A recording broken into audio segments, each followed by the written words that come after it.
Di sebuah sudut kota Gresik yang panas dan riuh, hiduplah seorang pria tua bernama Pak Taryo. Usianya 68 tahun, namun semangatnya seperti anak muda. Tubuhnya kurus, kulitnya gelap terbakar matahari, dan wajahnya penuh keriput. Tapi senyumnya tak pernah lekang dari bibir. Selama lebih dari 40 tahun, ia mengayuh becak dari pagi hingga malam demi sesuap nasi. Bagi warga sekitar, Pak Taryo bukan hanya tukang becak. Ia adalah simbol kejujuran dan kerja keras yang tak pernah mengeluh meski hidupnya jauh dari kata mudah.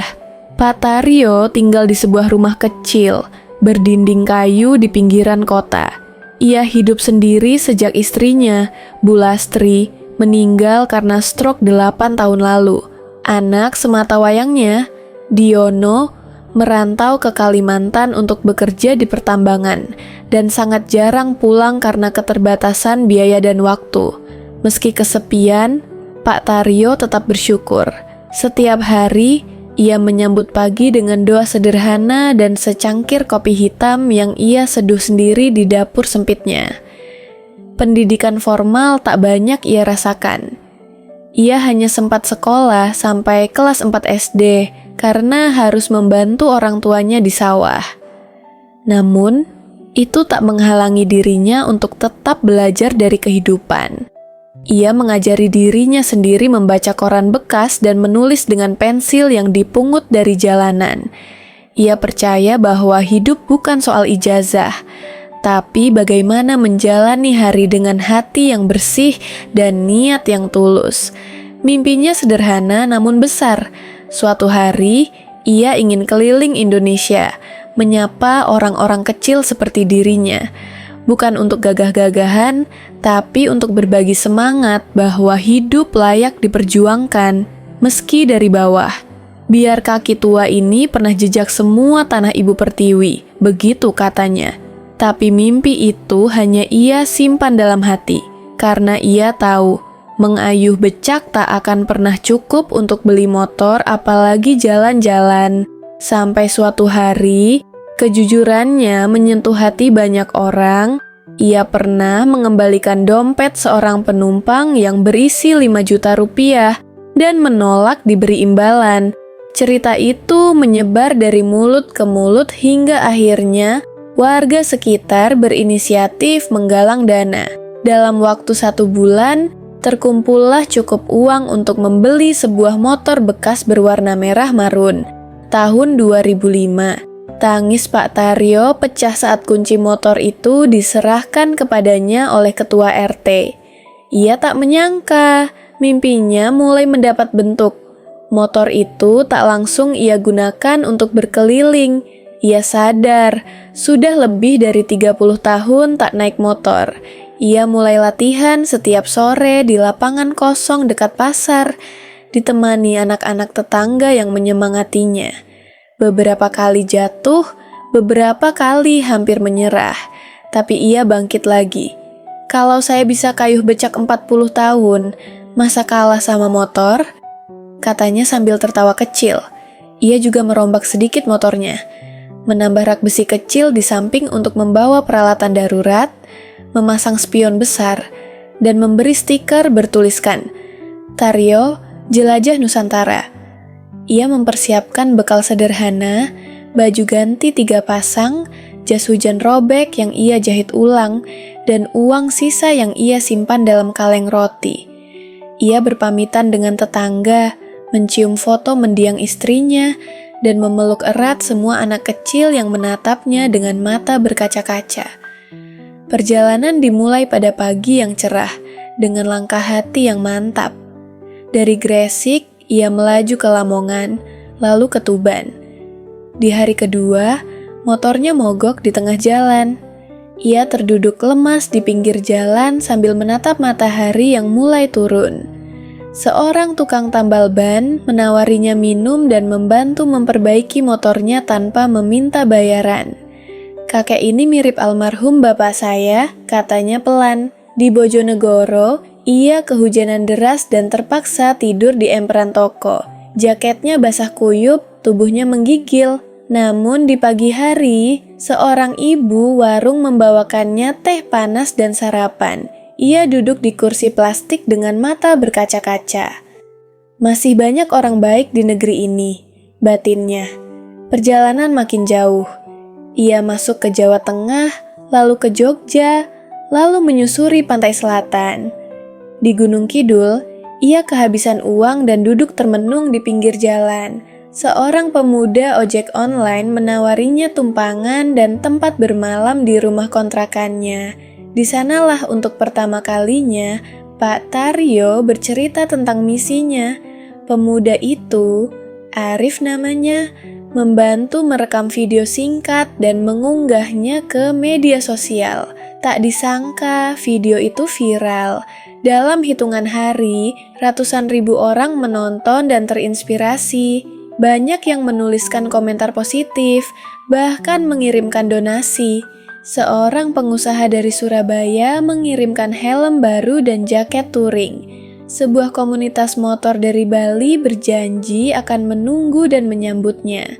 Dengan semangat baru, Pak Taryo kembali melaju.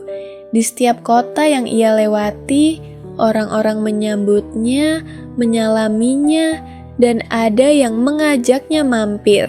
Ia tidak hanya menyapa warga kecil, tapi juga menjadi sumber inspirasi bagi mereka.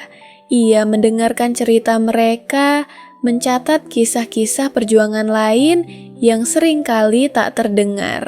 Perjalanan itu bukan tanpa halangan. Di Banyuwangi, ia sempat sakit demam dan harus dirawat di rumah warga selama 2 hari. Namun semangatnya tak padam. Ini cuma batu kecil di jalan panjang, katanya sambil tersenyum lemah. Saat menyeberang ke Lombok, ia menangis di atas kapal feri. Ia menatap laut lepas sambil memeluk erat tas kecil peninggalan istrinya. "Bu, kita akhirnya pergi jauh juga," bisiknya. Di sana, ia disambut komunitas guru honorer yang memberinya pin tanda kehormatan sebagai simbol perjuangan rakyat kecil. Berbulan-bulan kemudian, akhirnya ia sampai di Sabang. Di titik 0 km Indonesia, ia berdiri tegak dengan mata berkaca-kaca. Komunitas motor dari berbagai daerah, media nasional, bahkan pejabat daerah menyambutnya dengan hangat. Ia diberi penghargaan sebagai pejuang inspiratif Nusantara.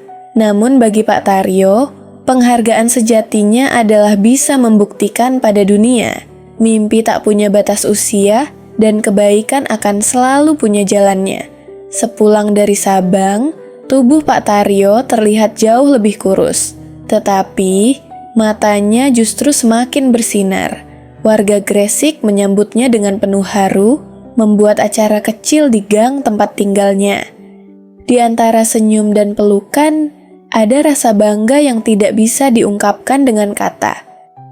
Pak Taryo hanya tertunduk, berkali-kali mengusap matanya yang basah. Ia mengatakan, "Saya hanya orang kecil, tapi mimpi saya besar. Terima kasih sudah percaya." Setelah kembali ke rumah, kehidupan Pak Taryo tetap sederhana. Ia kembali ke kebiasaannya menanam cabai di kebun belakang, menyapu halaman, dan menyeduh teh panas setiap pagi.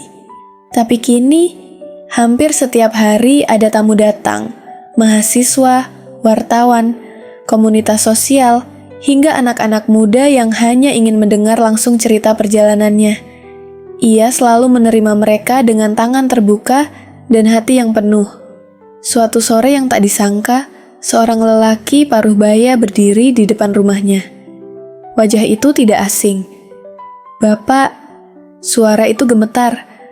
Pak Taryo menoleh dan seketika menjatuhkan gelas tehnya. "Anton?" Lelaki itu adalah anak sematawayangnya yang selama belasan tahun tak pernah pulang. Mereka berpelukan lama, tak peduli pada tatapan warga yang terharu melihat pertemuan ayah dan anak yang penuh penyesalan dan kerinduan. Anton menceritakan bahwa ia melihat video perjalanan ayahnya yang viral di media sosial. Hatinya seperti ditampar berkali-kali. Ia menyesal telah lama meninggalkan ayahnya sendiri. Saya terlalu sibuk mengejar uang, sampai lupa siapa yang paling tulus mencintai saya, katanya. Sejak hari itu, Anton memutuskan untuk menetap di Gresik, meninggalkan pekerjaannya di Kalimantan. Bersama warga dan komunitas motor yang dulu membantu perjalanan Pak Taryo, Anton membangun bengkel kecil di sudut kampung. Ia menamai bengkel itu Bengkel Taryo. Pelanggannya adalah tukang becak, ojek, dan warga kecil. Kami beri diskon untuk pekerja keras, katanya. Semangat hidup Pak Taryo kini menurun ke anaknya. Bukan lewat nasihat, tapi lewat teladan. Warga kampung kemudian merenovasi rumah Pak Taryo. Dinding anyaman bambu diganti dengan bata, atap bocor diperbaiki, dan kamar mandi dibuat layak. Tapi permintaan Pak Taryo hanya satu, becaknya dan motor tuanya jangan dibuang. Ia ingin keduanya tetap di teras sebagai pengingat dari mana ia memulai. Mimpi besar itu lahir dari roda-roda kecil ini, ujarnya sambil tersenyum. Dalam diam, Pak Taryo mulai menulis cerita, hidupnya dibantu anak-anak muda dari komunitas literasi. Mereka menyusun buku berjudul Motor Tua, Mimpi Besar. Buku itu bukan untuk dijual, tapi disebarkan gratis ke sekolah-sekolah. Kalau bisa menyemangati anak-anak kecil agar tidak menyerah, itu sudah cukup buat saya, katanya. Tak hanya buku, nama Pak Taryo dijadikan nama yayasan sosial oleh warga. Yayasan Taryo berkendara untuk harapan. Fokusnya adalah membantu lansia yang masih bekerja keras di jalanan agar mendapat kehidupan lebih baik. Setiap bulan, yayasan ini membagikan bantuan dari hasil donasi yang terinspirasi oleh kisah Pak Taryo. Beberapa waktu kemudian, ia mulai mendapat undangan dari luar kota. Bukan untuk menerima penghargaan, tapi untuk membagikan semangat. Ia mendatangi sekolah, pesantren, bahkan komunitas buruh. Setiap kali berbicara, ia hanya membawa selembar kertas kecil berisi garis besar cerita. Sisanya ia ceritakan dengan hati. Jangan pernah pikir karena kita tua, kita tidak bisa berguna. Selama kita masih bisa bernapas, kita bisa bermimpi. Adalah kalimat yang paling sering ia ucapkan. Anak-anak mencatatnya, guru-guru mengutipnya, dan para pekerja menangis mendengarnya. Ia bukan motivator profesional, tapi kejujurannya menembus ke hati. Setiap 17 Agustus, Pak Taryo kini selalu diundang untuk mengibarkan bendera di kampungnya. Saat lagu Indonesia Raya dikumandangkan, ia berdiri paling tegak.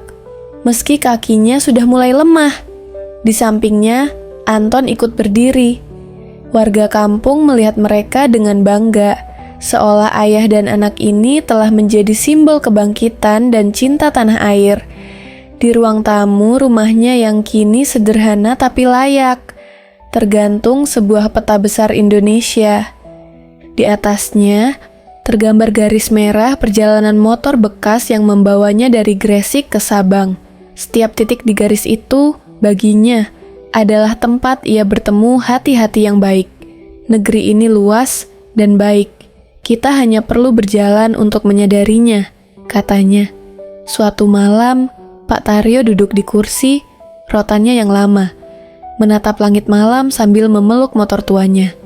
"Bu, aku sudah kemana-mana," katanya pelan, seolah berbicara kepada istrinya di alam sana. Ternyata dunia tidak semenakutkan itu. Banyak orang baik, seperti kamu dulu. Ia menutup mata sebentar, membiarkan angin malam membelai pipinya. Kini, meski tubuhnya semakin renta, ia masih aktif. Tidak lagi menarik becak, tapi menarik semangat. Setiap kali ada yang putus asa, ia datang, duduk, dan mendengarkan. Kadang hanya diam, tapi diamnya seperti pelukan. Ia adalah bapak dari semua mimpi kecil yang nyaris mati. Kisah Pak Taryo adalah kisah yang nyata, dan sangat mungkin terjadi di sekitar kita.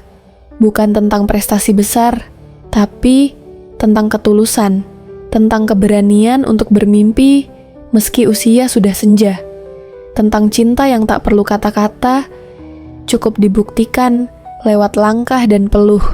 Dan tentang satu motor tua yang membawa seorang tukang becak menyusuri nadi bangsa hanya untuk mengingatkan kita, hidup sederhana, bermimpi besar.